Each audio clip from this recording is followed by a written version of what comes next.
London, Thomson Reuters Foundation. A viral cartoon depicting Donald Trump and Vladimir Putin as gay lovers has been condemned as homophobic, with mental health charities warning it sent a negative message to vulnerable young LGBT people. Activists said the satirical animation in the New York Times implied homosexual relationships were shameful or laughable, echoing homophobic bullies and adding to pressure on young people struggling with their gender or sexuality. The New York Times said the video, which has been viewed more than 1.3 million times on Twitter alone, was not meant to be homophobic. Activists, however, expressed fears over its impact on young lesbian, gay, bisexual and transgender LGBT people, who research shows are at higher risk of depression and suicide. There seems to be no greater insult than comparing someone to a queer person. American transgender actor and activist Jeffrey Marsh, who does not identify as male or female, told the Thomson Reuters Foundation, "For an LGBTQ youth, it's not background noise.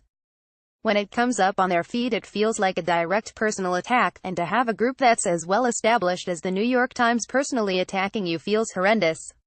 Marsh's comments were echoed by Amit Paley, head of the LGBT suicide hotline charity The Trevor Project.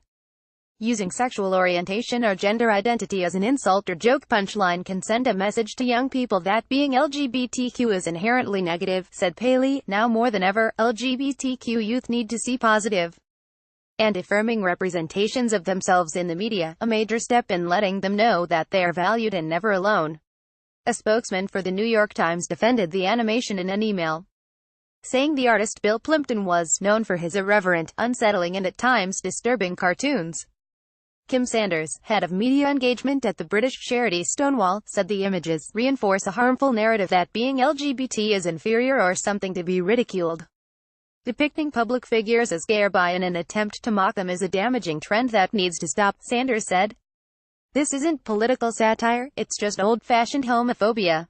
According to the Trevor Project, young lesbian, gay, and bisexual people are more than 4 times more likely to attempt suicide than their straight peers, while nearly half of all transgender people have attempted suicide. A study by the U.S. Centers for Disease Control and Prevention released in June found that a third of lesbian, gay and bisexual youth are bullied at school. Reporting by Sonia Elks, editing by Claire Cousins. Please credit the Thomson Reuters Foundation, the charitable arm of Thomson Reuters, that covers humanitarian news, women's rights, trafficking, property rights, climate change and resilience. Visit news.trust.org or standards. The Thomson Reuters Trust Principles.